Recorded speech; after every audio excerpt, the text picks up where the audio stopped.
Over more than 3 decades, Shaquille O'Neal is remembered as one of the greatest icons in American sports history, a center who changed the way the NBA operated and forced the entire league to adapt to his own power. Four-time NBA champion, three-time Finals MVP, one league MVP in 2000, 15-time All-Star, dozens of All-NBA team selections, gold medal at the 1996 Olympics, name enshrined in the NBA Hall of Fame, and a spot on the list of the 75 greatest players of all time. Those numbers are not just achievements, but traces of a rare dominance. Shaq didn't just win, he dominated. He didn't just earn titles. He redefined the modern center role with raw power, the ability to control the paint, and a presence that forced every opponent to change their strategy. Off the court, he became a familiar face in American pop culture, a beloved television commentator, a successful businessman, a man with a doctoral degree, a star who could step away from the court and still command the room's attention. To the public, it was the perfect story of a man who conquered every peak he could reach. But right in that glorious picture, the other half of Shaq's life was almost completely swallowed, because behind the trophies and the applause was a pain he was never allowed to speak aloud. To maintain the image of the invincible giant, Shaq had to live two parallel lives. One where he always laughed loudly, always confident, always appeared unshakable, and another life, silent, where his body ached after every season, where surgeries, chronic pain, and mental fatigue were hidden behind jokes. In his world, if he stopped laughing, people would ask if he was getting weak.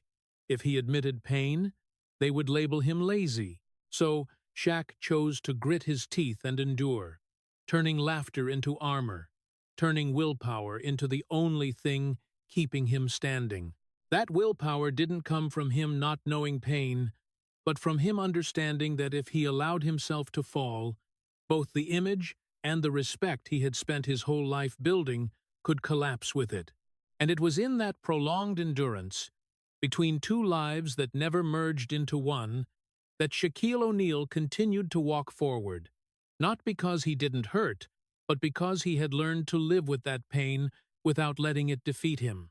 If you want to continue diving deeper into the story behind the titles and understand why Shaquille O'Neal had to live two lives for more than 3 decades, please hit subscribe to the channel so you don't miss the next part. Shaquille O'Neal didn't begin his life with the dream of becoming a legend. He began with an emptiness that no one explained to a child why it existed. In Shaq's earliest memories, his biological father wasn't a man who left after an argument, nor a figure who disappeared in a dramatic tragedy. He simply wasn't there. No goodbye, no farewell hug, no single word to let the child understand that the absence wasn't his fault. Shaq grew up with his mother, in homes they always had to move out of, in neighborhoods where adults were busy surviving, and children learned to be quiet earlier than they should have. No one sat down to explain to the boy who was taller than his peers that some people leave because they are weak, not because the child wasn't important enough, and that very silence planted in Shaq a quiet, persistent question that followed him for many years afterward. If I'm not enough to make someone stay, then what do I have to become so I won't be abandoned again? That wasn't the question of an athlete. It was the question of a child trying to understand the world with missing pieces, where love came and vanished without leaving an explanation. His mother, Lucille, was the only anchor, a strong woman who carried the entire family on her shoulders, being both mother and father, trying to keep her son from slipping off the right path, in an environment always ready to swallow children without support. But no matter how much love she gave, one mother couldn't completely fill the void left by the father's absence, and Shaq learned to grow up faster than his age, not because he wanted to, but because there was no other choice.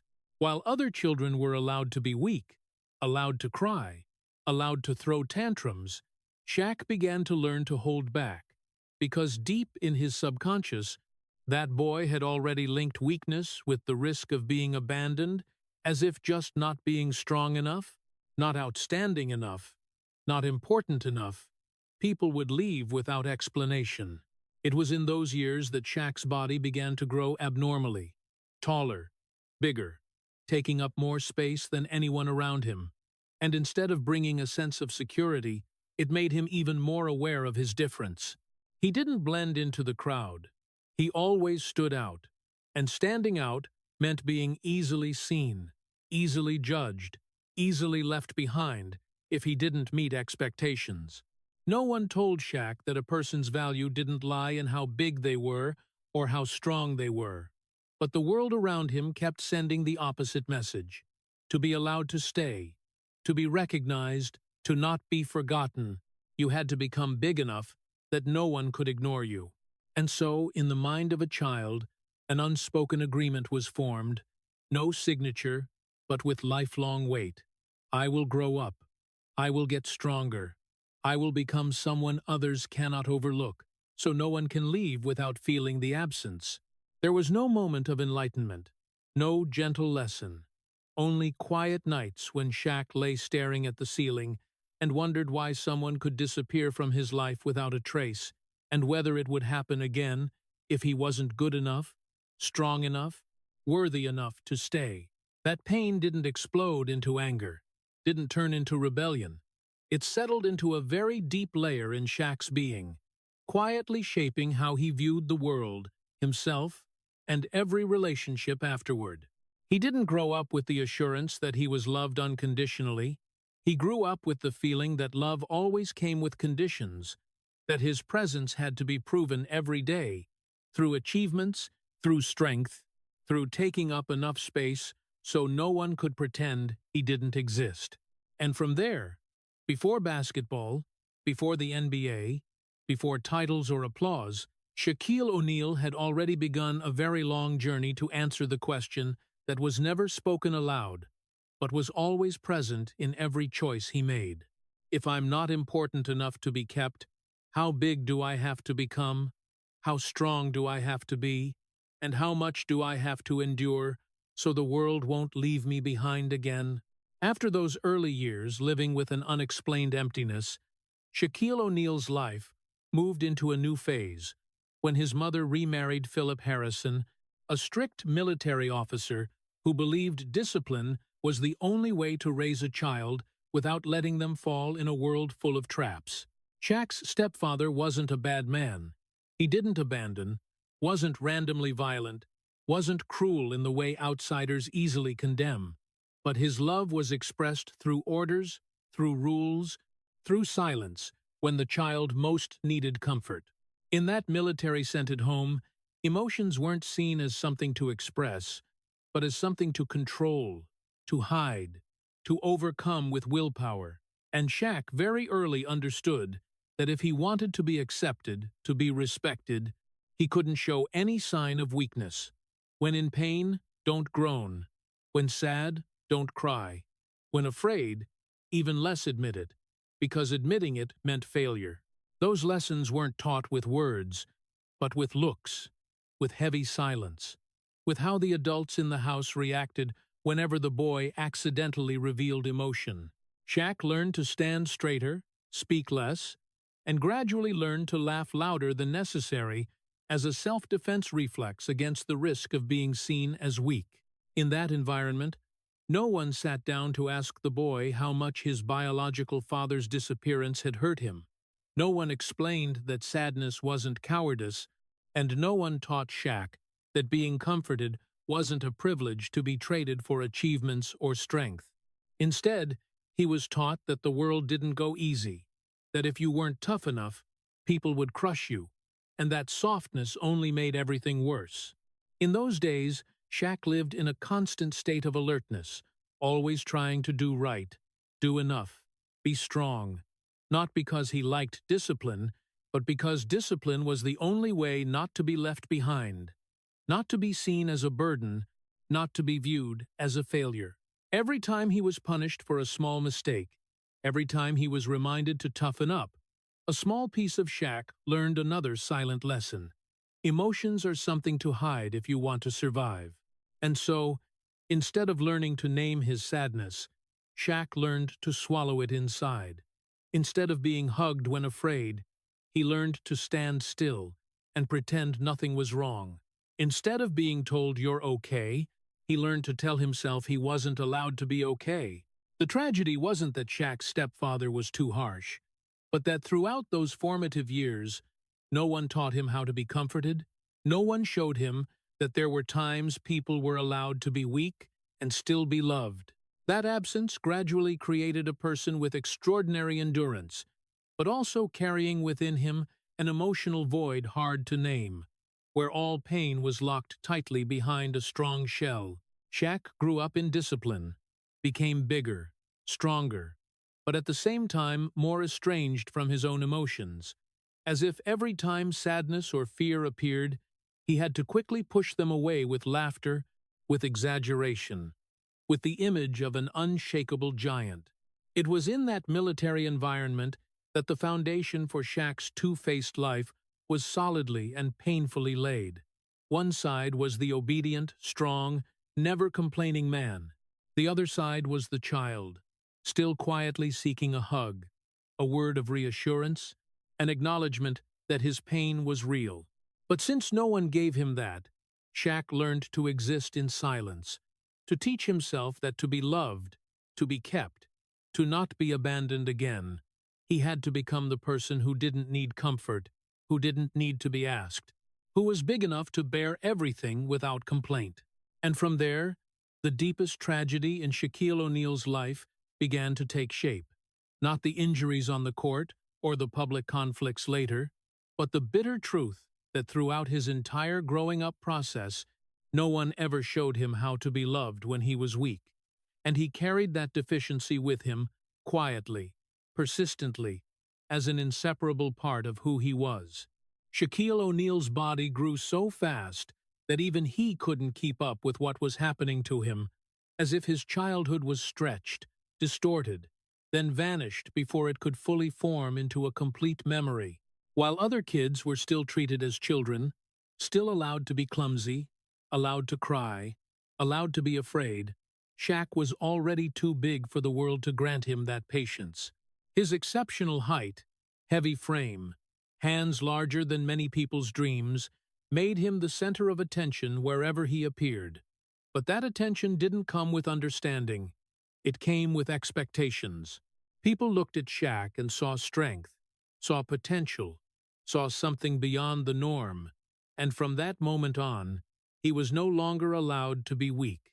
No one asked a child taller than all his friends if he was scared. No one asked an unusually large boy if he felt lost, because, in the eyes of adults, being big meant being strong meant being able to endure, and being able to endure meant not needing protection. Shaq's body became the thing that drew the whole world's attention, but it was that very body that quietly stripped away his right to be hurt, as if his size had erased any possibility of weakness. Every time he fell, people expected him to get up on his own. Every time he collided, people assumed he was fine. Every time he was in pain, people thought it was just a minor thing for a giant. No one saw the feeling of being trapped inside his own body, the feeling of wanting to shrink, wanting to disappear into the crowd, but being unable to, because that body always took up too much space. Shaq learned to live in that contradiction, where he was both admired and isolated, both celebrated and unheard. He didn't have the privilege of saying he was afraid, because someone like him being afraid sounded out of place. He didn't have the right to say he was in pain, because a giant's pain was always seen as exaggerated or weak. And so, little by little, that body turned into a prison without bars, where Shaq was confined in the image the world imposed on him, an image that didn't allow him to be fragile. Every time he stepped out, every time he appeared under others' gazes, he had to carry the role of strength, as if even the tiniest crack would cause the whole structure to collapse. The eyes following him didn't ask or share. They only measured whether he was still big enough, strong enough, dominant enough, and in that measurement, Shaq gradually understood that his body wasn't just a part of who he was, it was the only definition the world accepted. He began tying his self-worth to size, to strength, to endurance, because if those things disappeared, he wasn't sure what would be left to keep others from leaving. The body became a shield, but also a burden, because every time he hurt, he wasn't allowed to complain. Every time he was tired, he wasn't allowed to rest.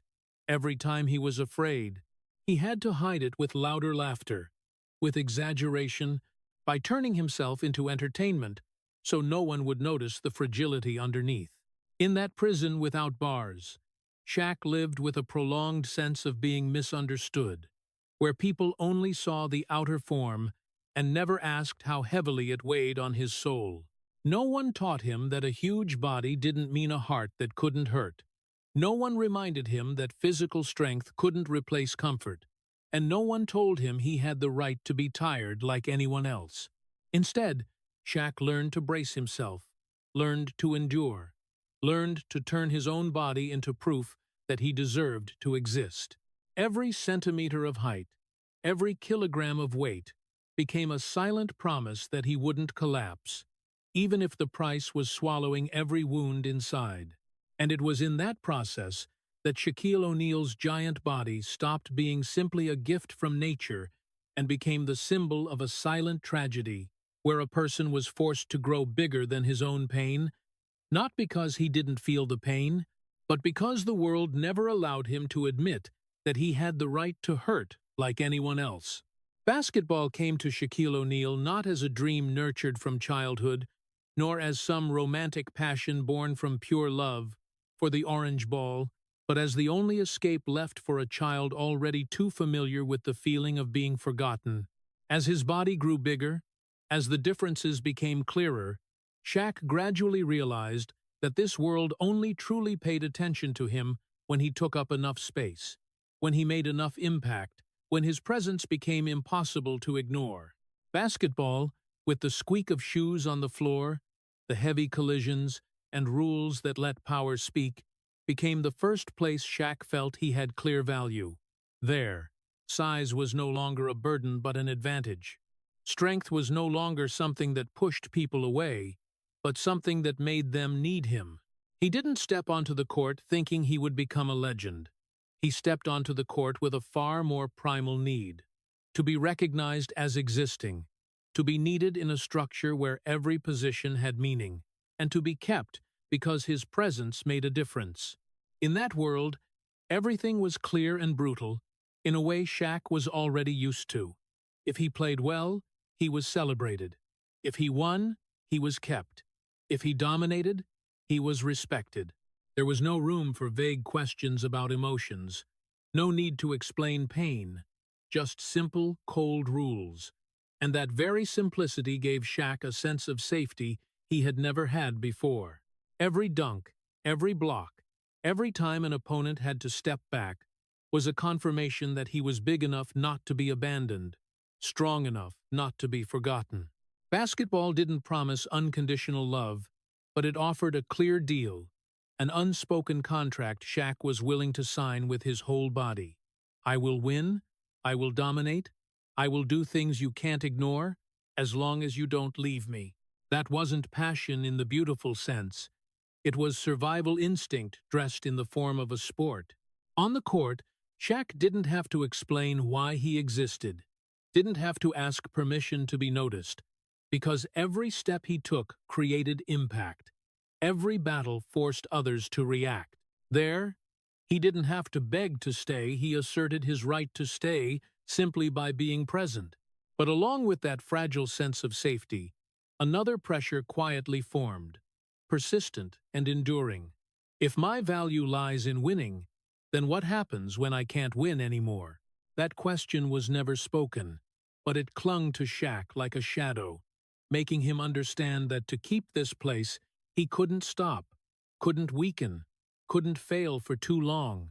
Basketball became the place where he was recognized, but also the place that forced him to maintain the image of someone who never fell, because even slowing down a little could make the world turn its back as quickly as it had turned its back on others before.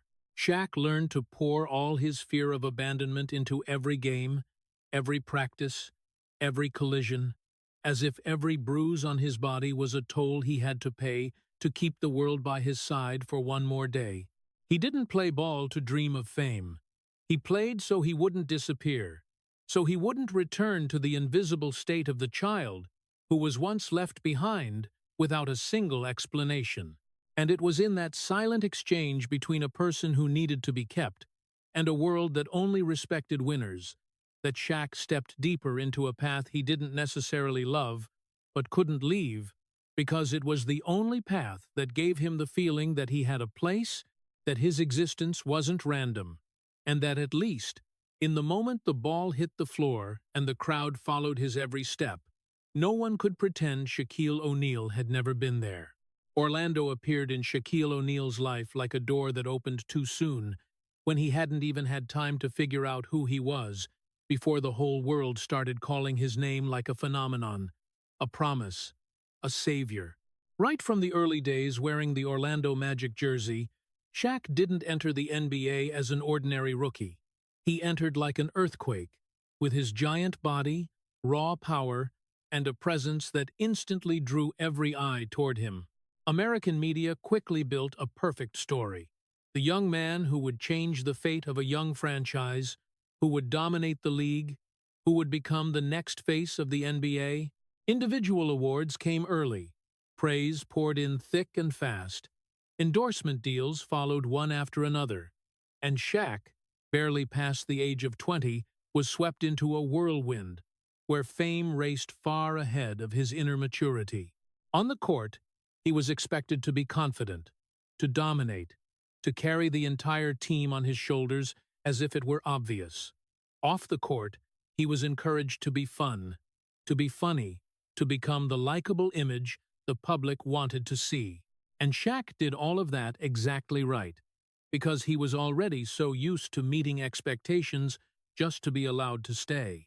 But while the world saw a young center playing ball as if he knew no fear, inside, Shaq was still a person grappling with questions from childhood that had never been answered, questions that fame couldn't make disappear.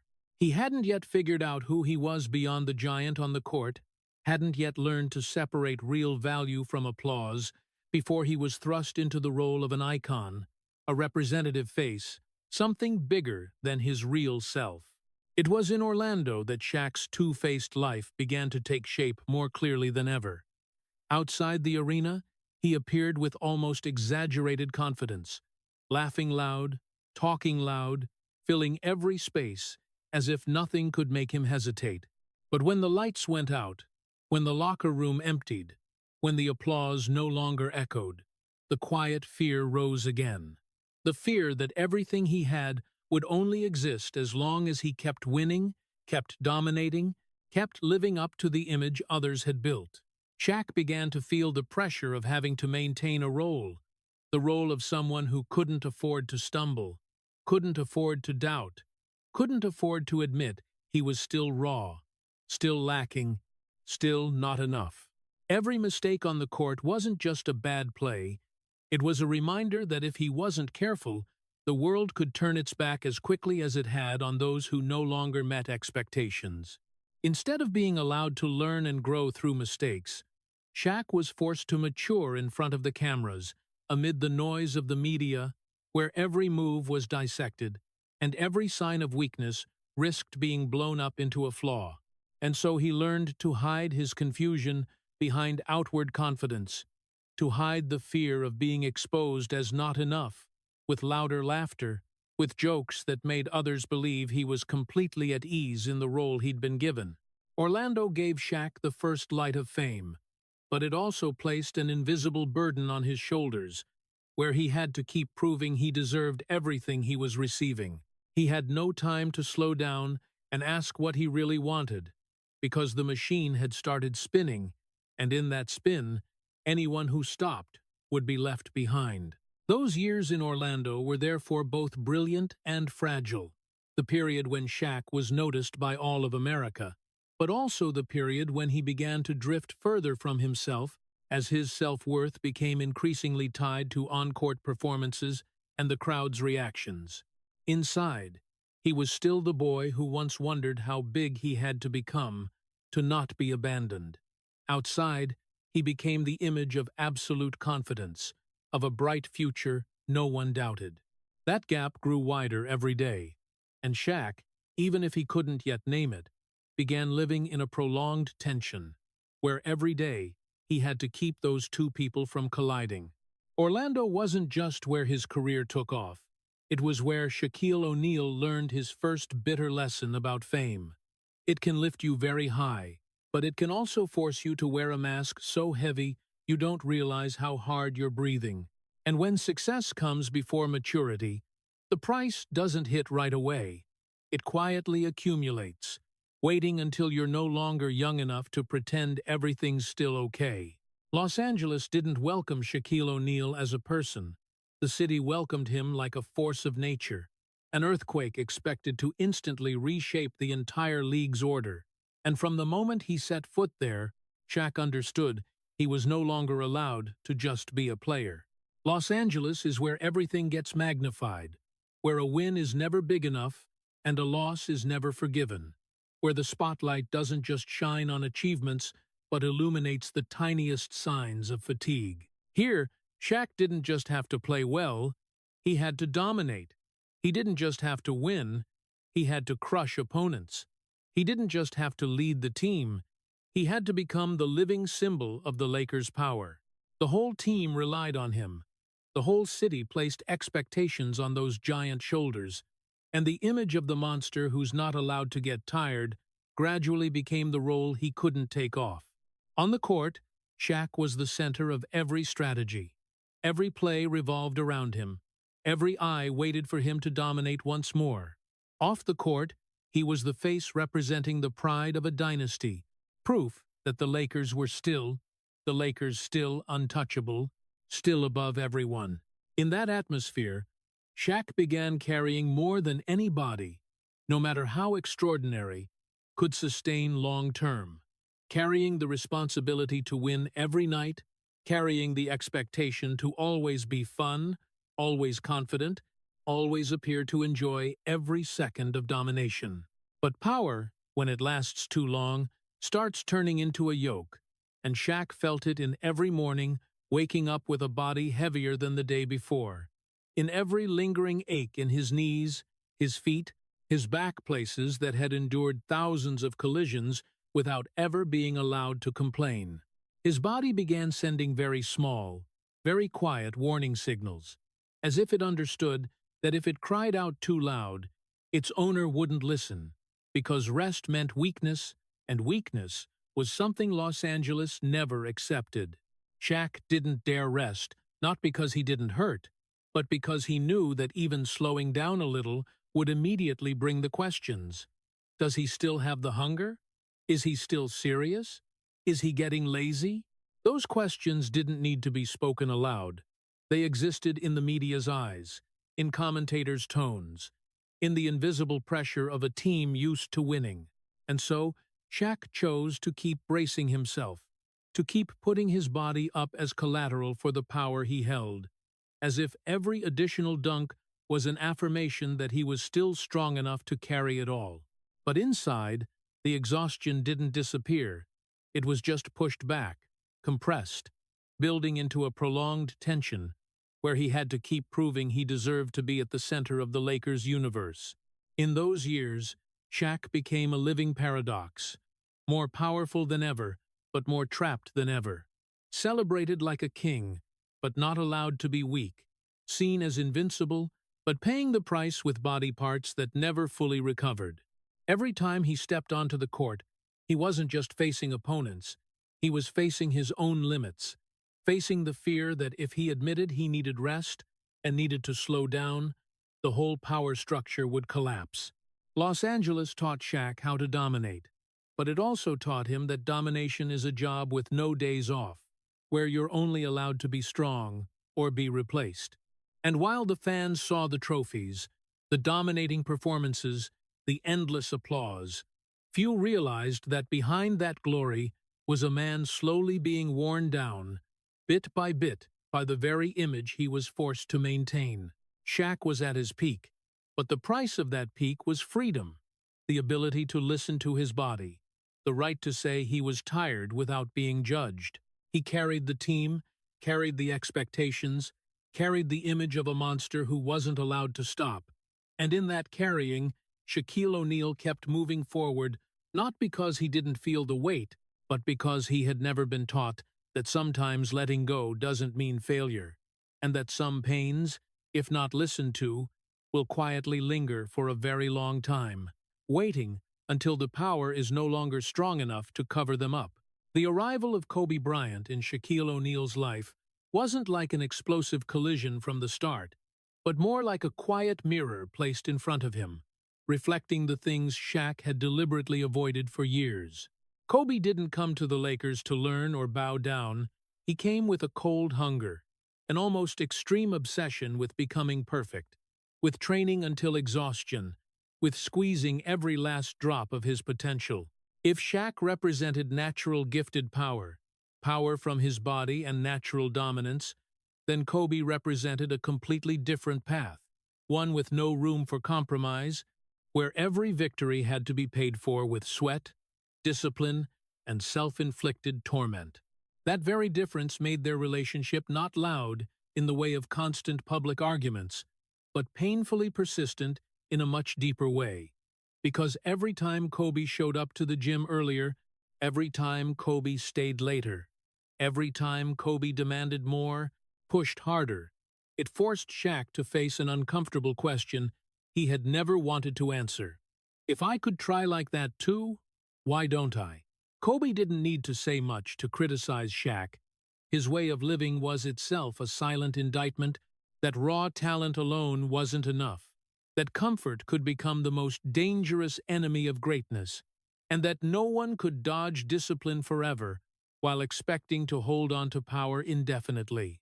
What made Shaq feel ashamed wasn't complaints or direct demands, but the feeling that someone right next to him was choosing a harder, more painful, more solitary path, and was willing to pay that price every single day without anyone reminding him.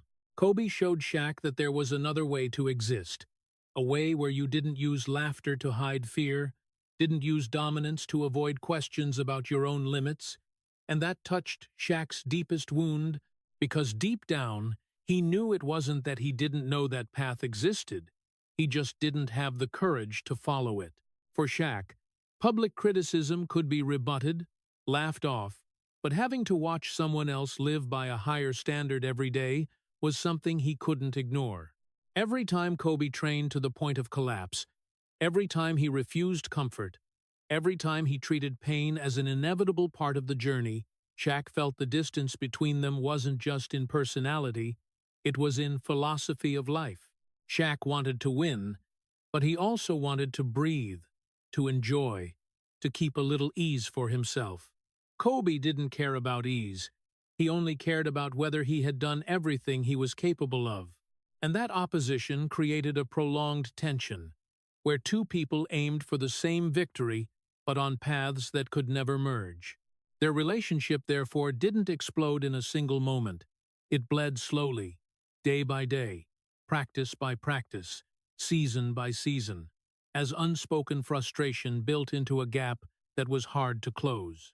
Shaq, in the role of the stronger one, the one the whole team leaned on, felt exposed under the gaze of someone younger, hungrier, and unafraid to hurt himself to get what he wanted.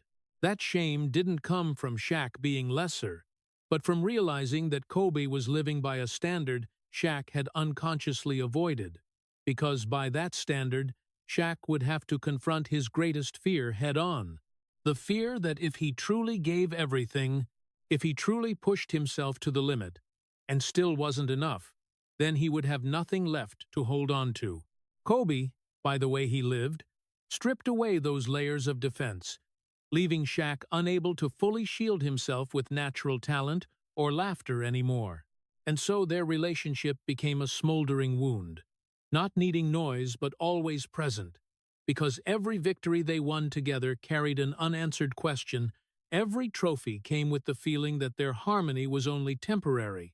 Shaq and Kobe could dominate the league together, but they never truly shared the same way of living.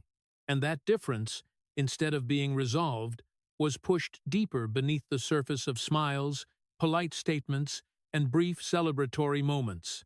In silence, Shaq knew Kobe saw the part he was running from, the part where he chose comfort over harsh discipline, and that hurt more than any criticism because it couldn't be argued away with logic or achievements. That relationship didn't destroy Shaq immediately, but it left a deep mark, a lingering regret that perhaps he had chosen the safer, easier path, and that the price of that choice wouldn't come right away.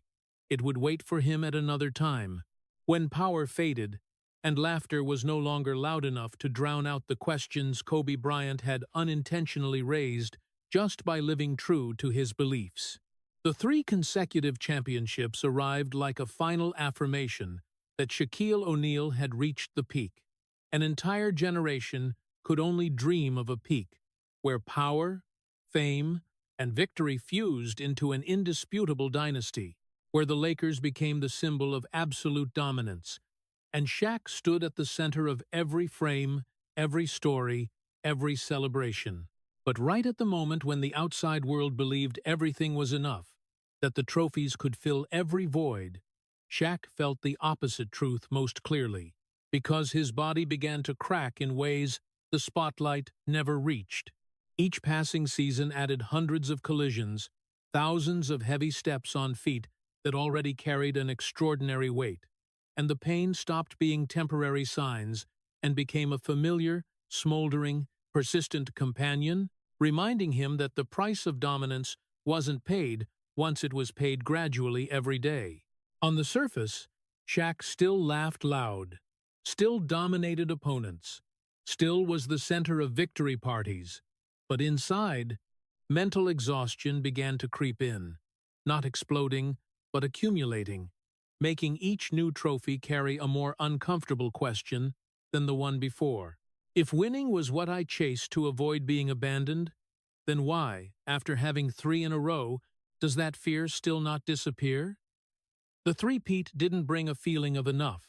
It only made clearer the truth that no number was big enough to soothe an insecurity formed long before. Shaq realized that every win didn't reduce expectations, it raised them. Every domination didn't lower standards, it pushed them higher. And every time he braced himself a little more, his body paid an additional price. The aches in his knees, his feet, his back, no longer fully healed between seasons, they were only covered with tape, painkillers, and the necessary silence to maintain the image of someone not allowed to get tired.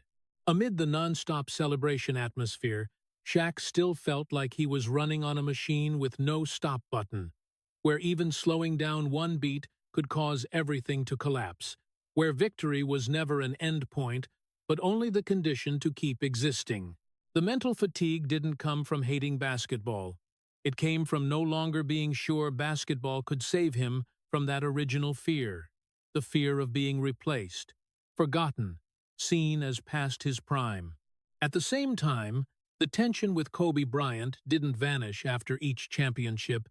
It only quieted temporarily under the glory, then returned stronger, when the differences in how they lived and endured became impossible to hide. Shaq understood that 3 championships proved he was great, but they didn't prove he was safe, didn't prove he was loved unconditionally, didn't prove he could stop without losing everything. Every time he stepped onto the podium to receive a trophy, he felt a very brief, very hard-to-name moment of emptiness, as if some part inside him was waiting for a different feeling, a relief that victory couldn't bring.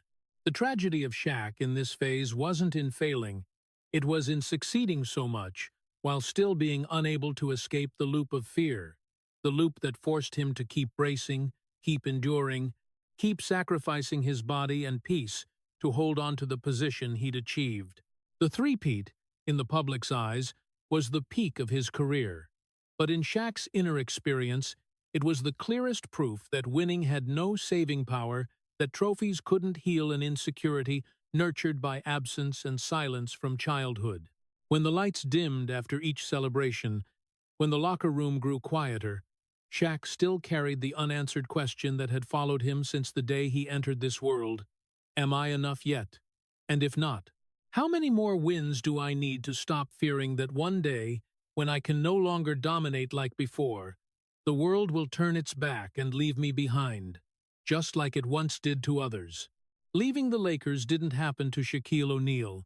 As a purely professional decision, it wasn't like a typical trade in a sports career, but more like the moment a person is torn away from the very identity he had clung to for years. The Lakers weren't just the team where Shaq won 3 consecutive championships, weren't just the stage for historic dominating nights. They had become the space where he existed, where everything revolved around his presence, where he knew exactly who he was every time he stepped onto the court. When that door closed, there was no big explosion, no loud tragedy, but the breaking happened quietly and far more profoundly, because for the first time in his adult life, Shaq was no longer standing at the center of a world built around him. He left carrying titles, carrying fame, but also carrying a hard-to-name emptiness, where the questions he had avoided for years began to surface uncontrollably. No more Staples Center, no more purple and gold jersey tied to the image of the monster who's not allowed to get tired. Shaq suddenly had to face a strange feeling, the feeling of not knowing where he belonged. This wasn't just the loss of a role, it was the shaking of the entire psychological structure that had kept him standing for so long. A structure based on him always being the one who was needed, the one the team and the city relied on to win. When that role disappeared, even if only in name, Shaq felt clearly the instability he had feared since childhood. The feeling that if he wasn't here anymore, if he wasn't the center of everything, who would he become? The years with the Lakers had given him a temporary answer to the fear of abandonment, that as long as he was strong enough, dominant enough, winning enough, the world wouldn't turn its back.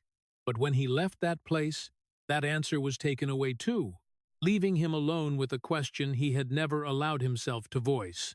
Shaq began to realize that his identity had melted too deeply into the image others expected, to the point that when that image was no longer guaranteed, he wasn't sure the rest of him could stand firm.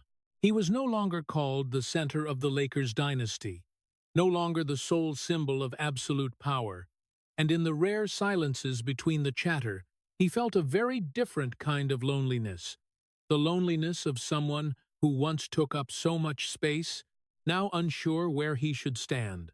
Leaving the Lakers forced Shaq to face the truth that winning didn't just bring glory, it also created dependency. And when the source of that dependency vanished, the emptiness appeared faster and deeper than any failure. He was no longer shielded by the familiar glow, no longer able to use the power of being the center to dispel every doubt. And it was in that state that Shaq first felt he was stepping into uncharted territory, where he no longer felt certain that just being big and strong was enough to be kept.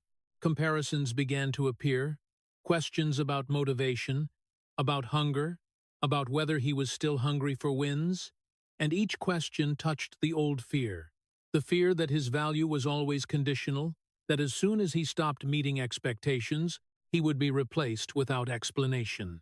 Leaving the Lakers didn't take away Shaq's talent, but it took away the fragile sense of safety he had built around himself, forcing him to look straight at the truth, that for years he had relied on that role to avoid facing deeper questions about who he was.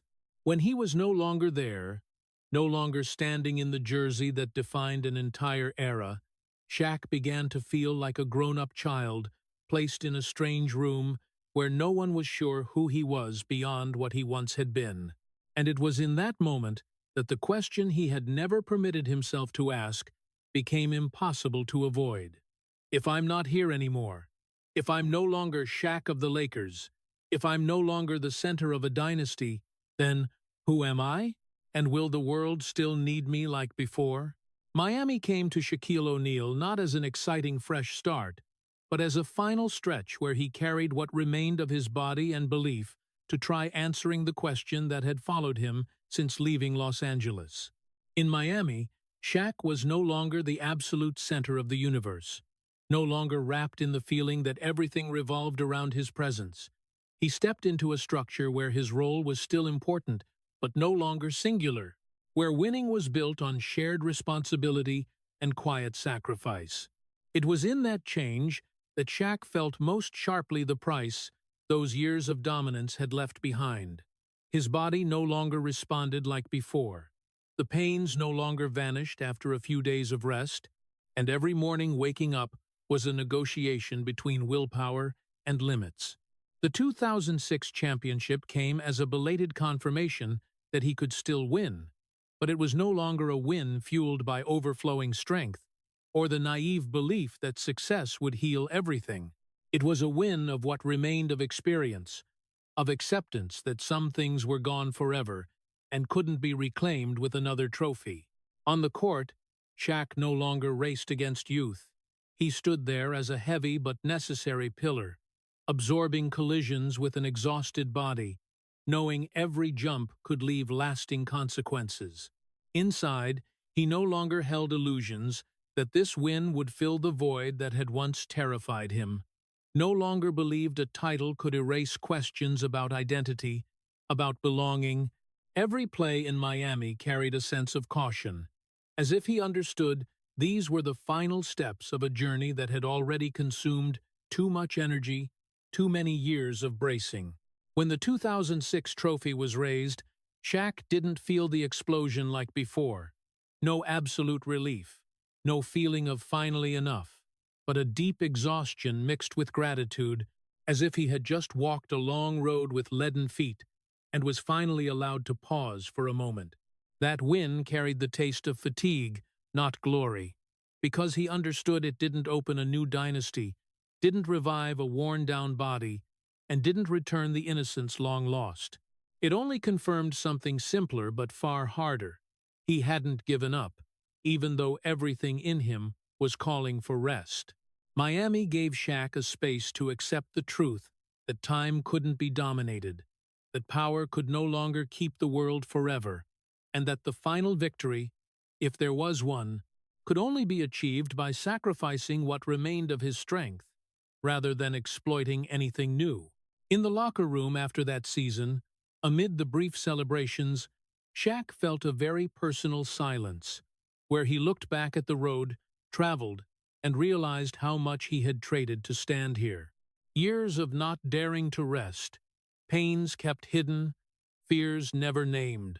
The $2,006 championship didn't return youth, didn't erase mental exhaustion, didn't bring illusions that things would be easier from here. But it gave Shaq a necessary closure, proof that he could win without needing to be the invincible version of his past. And it was in that closure that he began to understand some wins don't come to save.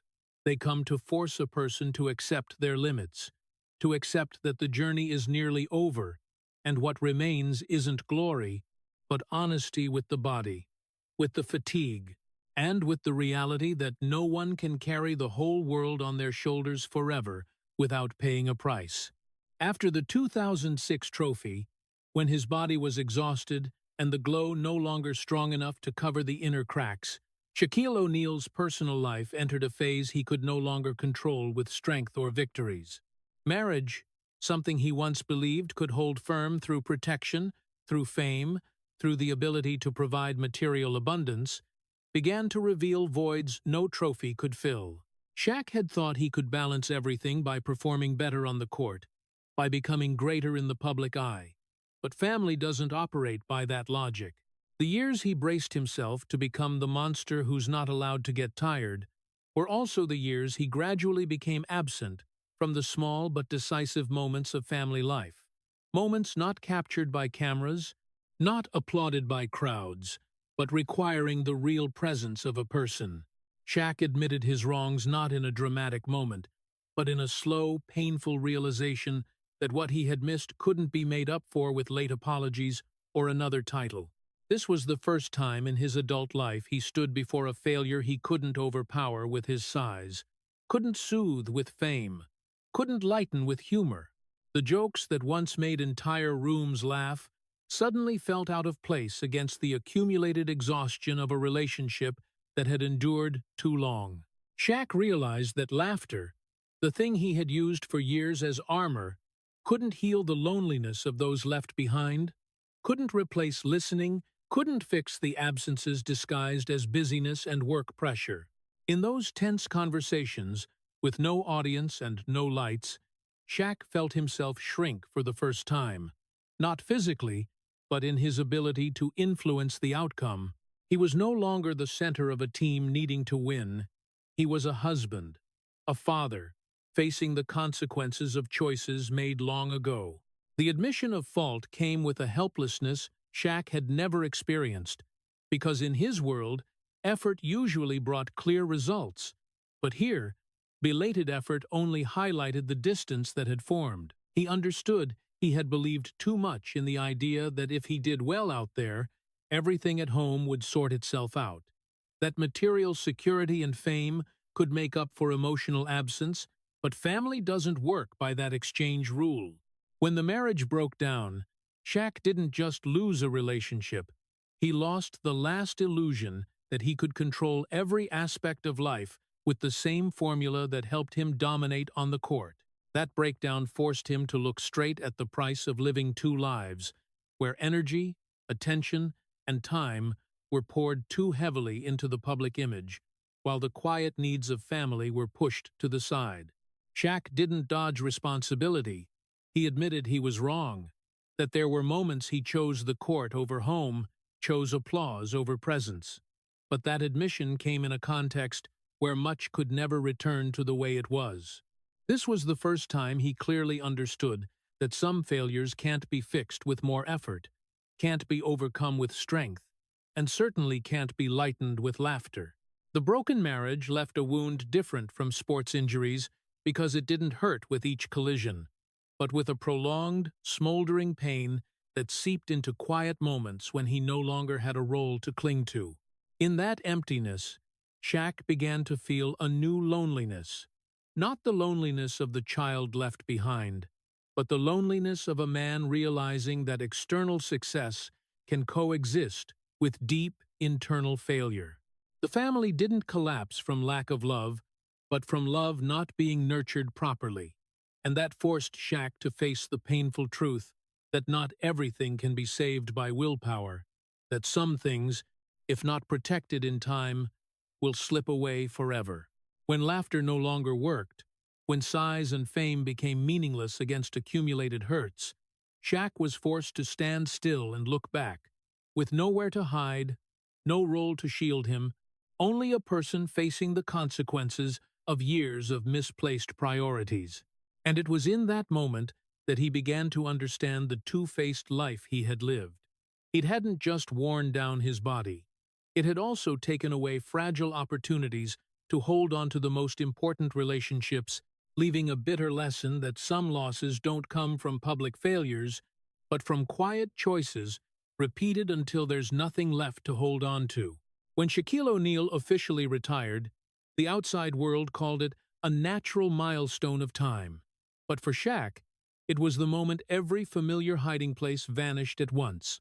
No more NBA to shield him, no more packed schedule to delay facing himself, no more role of the giant center where every step had predefined meaning.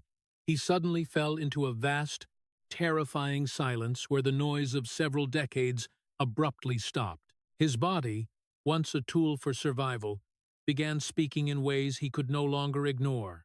Chronic pain in his knees, his feet, his back, mornings that took extra time to stand straight, nights of difficult sleep, because his body could no longer forget what it had endured. The pain was no longer something he could endure, and then forget with the next game.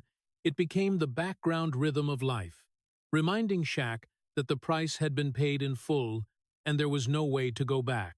At the same time, the mental emptiness began to show itself, not loudly, but persistently, because without basketball, without the crowds, Without the pressure to win, Shaq no longer knew what to lean on to define who he was. For years, he had existed in a structure where value was measured by dominance, where the answer to the fear of abandonment was victory and necessity. And now, as that structure collapsed, the question pushed aside since childhood returned sharper and more unforgiving. Who am I if I'm not Shaq? There was no more place to hide behind laughter, because humor no longer made anyone forget the prolonged silence. No more place to hide behind his physique, because his body was too tired to keep serving as a shield. And no more place to hide behind fame, because fame couldn't answer inner questions when there was no longer a stage to perform on. Shaq tried to fill the void with projects, new roles, public appearances, but in the rare, quiet moments, the truth returned like a heavy breath, that he had lived too long in the role of someone not allowed to be weak, to the point he didn't know what to do when he was finally allowed to stop. Retirement forced him to face himself without any cushion, to face delayed wounds, unnamed emotions, and a body carrying the memory of thousands of unerasable collisions. The emptiness didn't come from lacking goals. It came from the old goal, having taken up too much space, leaving no room for another definition of who he was. Shaq realized that throughout his playing years, he always knew what to do when the ball went up. But when the ball was gone, he had to relearn how to exist without clear rules, without a scoreboard, without a final buzzer to signal he had done enough. The question, who am I if I'm not Shaq, had no quick answer, and that very slowness left him disoriented, because his whole life had been accustomed to the immediate feedback of wins and losses. Now he had to live in a space with no audience to validate, no value shouted aloud, no pain assigned to any noble purpose. Retirement didn't take away Shaq's willpower, but it stripped away everything that had once helped him avoid facing himself, forcing him to sit with the truth that some parts of him had never been cared for, some pains could no longer be braced against and covered, and some questions could only be answered through slow acceptance, not with another title or new role. In that silence, Shaq began to understand that the greatest strength no longer lay in standing firm against opponents, but in the ability to stand still before himself, to endure the feeling of being undefined, no longer needed in the old way, and to learn to keep living without relying on the image that had once saved him from the fear of abandonment. And it was only when there were no more places to hide that Shaquille O'Neal truly began facing the person behind the name, the person who had carried pain for years without ever having the chance to be heard, the person who had to relearn from the beginning how to exist, without proving he was big enough to be kept. Kobe Bryant's death hit Shaquille O'Neal, not like ordinary sad news, but like a direct blow to the part of himself he had tried to avoid for years. No warning signs, no time to prepare, no chance to say one more complete sentence that death came too fast, too cruel, erasing every illusion that there was still time to fix things, to say everything, to redo what had been missed. In the moment he heard the news, Shaq didn't react like a star in front of cameras. He reacted like a man whose ground had been pulled out from under him, where every familiar role suddenly became meaningless. Laughter, the thing he had used for 30 years to shield, to survive, to avoid, suddenly became superfluous, out of place in the face of a pain that couldn't be joked away, couldn't be lightened, couldn't be pushed back with strength or humor. Kobe wasn't just a former teammate, wasn't just an internal rival. He was the person who had seen the part of Shaq that was running away, the part he hadn't had the courage to face when they were still on the same side. And because of that, Kobe's death carried a special weight, because it permanently closed the door on dialogue, on explanation, on saying that some things hadn't been said not out of disrespect, but out of fear. Shaq understood that between him and Kobe, there had always been a quiet but persistent distance, created by two different ways of living, two philosophies that never fully aligned, and he had believed that distance could narrow over time, that eventually Both would be mature enough, calm enough, to look at each other without the lens of competition. But death gave no more time. It slammed that door shut, leaving Shaq alone with unfinished sentences, unspoken thoughts, and a regret that couldn't be redeemed by any action. This was the first time the double life he had maintained for decades fully collapsed, because there was no longer any reason to keep playing the cheerful one, the strong one, the always okay one, when this pain left no room to hide. Shaq could no longer laugh to survive, because laughter at this point saved no one, covered nothing, and didn't protect him from the deep sense of loss spreading through every thought. He realized that the old conflicts, the criticisms that once bothered him, the moments of shame in front of Kobe's extreme discipline, now all seemed small compared to the truth that the one person who could fully understand those years was gone forever. The pain wasn't just in losing a person, it was in losing the chance to make peace with himself through the other. In the days that followed, while the world mourned Kobe as a legend, Shaq faced a much more private pain. The pain of someone who knew things could have been different if he had stepped out of his comfort zone sooner, if he had faced the hard questions while there was still time. But the cruel truth was, there was no chance to fix, no chance to say everything, no way to go back to the moment when those two people still shared the same sky, to try understanding each other one more time. Kobe's death forced Shaq to look straight at the consequences of delaying emotions, delaying dialogue, delaying honesty, because things left unsaid don't disappear. They only wait until they can no longer be said to become a burden. In that prolonged silence, Shaq could no longer hide behind titles, no longer conceal himself in the role of the fun commentator, no longer use laughter to ease the atmosphere, because none of it was strong enough to stand against the feeling that an important part of his life had been closed without ever being fully resolved. The double life, once a survival strategy, now became impossible to maintain, because when facing death, every mask falls away, revealing a person hurting in a very real, very raw way. Shaq began to understand that some losses don't allow a person to keep pretending, that some pains, if not faced, will swallow everything left.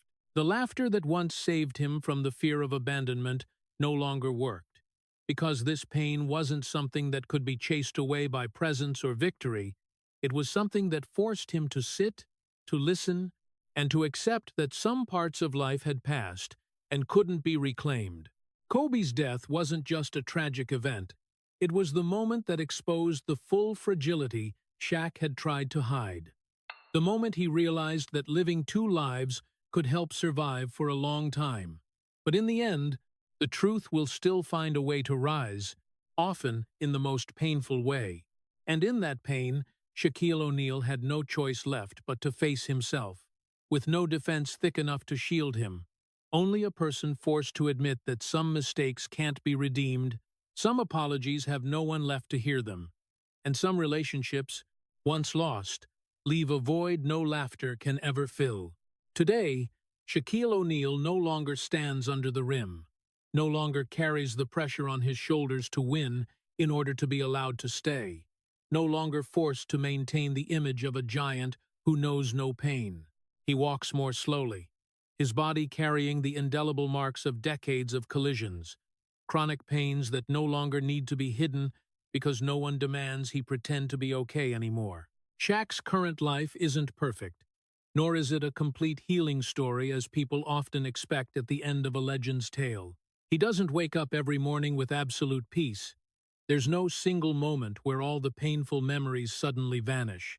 But the biggest difference is that he no longer hides, no longer hiding behind laughter, no longer hiding in the role of the strongest guy in the room, no longer hiding behind titles, repeated so many times they've lost the power to protect him from himself. Shaq today accepts that some parts of his life will never fully heal, that the wounds formed from his father's absence, from discipline with no room for comfort, from years of bracing himself so he wouldn't be abandoned, will always exist as a quiet undercurrent.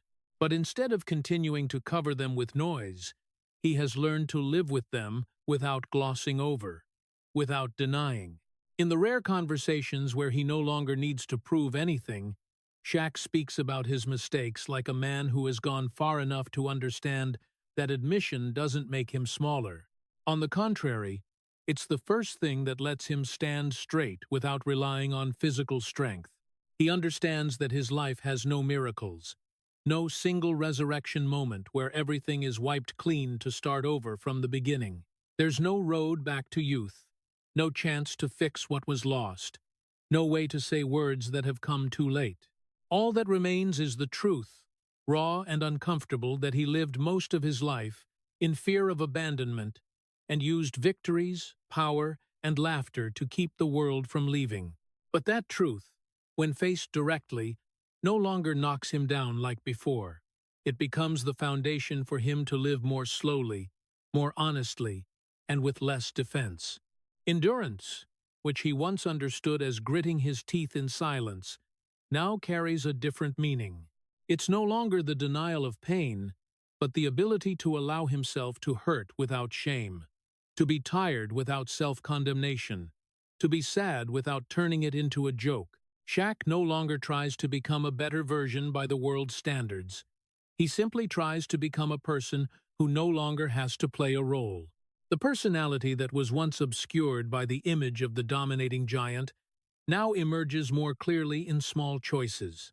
The way he speaks about those who are gone, the way he mentions Kobe not as a legend but as a wound that never closes, the way he admits there are still days he feels empty, and accepts it without running.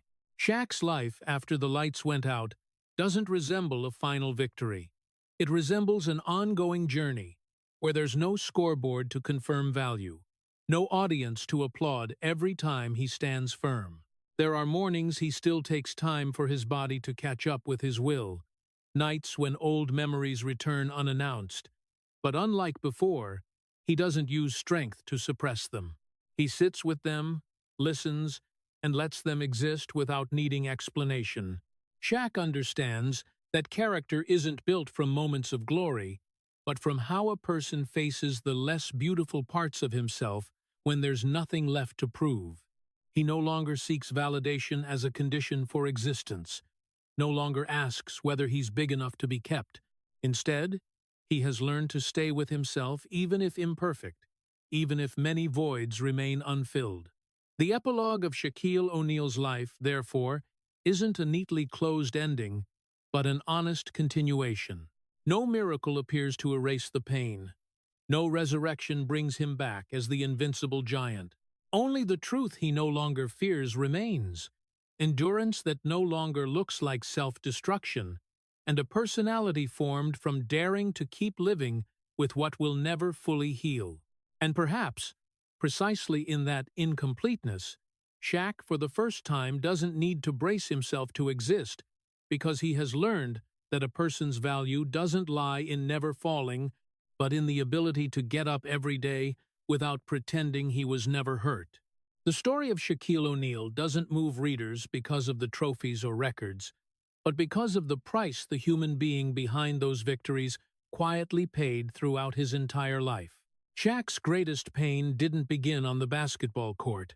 It began in a childhood left behind, without explanation, where he grew up feeling that his value was always tied to being big enough, strong enough, to not be abandoned. That explains why, throughout his career, Shaq never allowed himself weakness. He endured physical pain during the Lakers' three-peat, refusing rest even as his body cracked. He laughed loudly to hide fear, and used victory as a survival contract with the world. But victory didn't save him from emptiness when he left the Lakers, didn't save his marriage when laughter couldn't replace presence, and certainly couldn't redeem words left unsaid to Kobe Bryant when death closed every chance for reconciliation. The peak of the tragedy came when Shaq retired. No more NBA to hide in. He was forced to face chronic pain. The question, who am I if I'm not Shaq? And acceptance that some wounds never fully heal. That is what makes the deepest tribute to him. Not the image of the invincible giant, but a human being who dared to keep living with truth, with mistakes, with loss. For the American people, this story reminds us that a culture worshiping strength and success can make us forget to ask each other a simple question: are you okay? It teaches that human value doesn't lie only in achievements, but in character, when daring to admit pain, daring to slow down, and daring to live honestly with oneself, even when no lights are shining anymore. Thank you for staying until the very last minutes of this story. If you felt the depth behind Shaquille O'Neal's glory, please subscribe to the channel to keep joining us. See you in the next video, where we'll continue listening to the real, beautiful, and painful stories behind America's legends.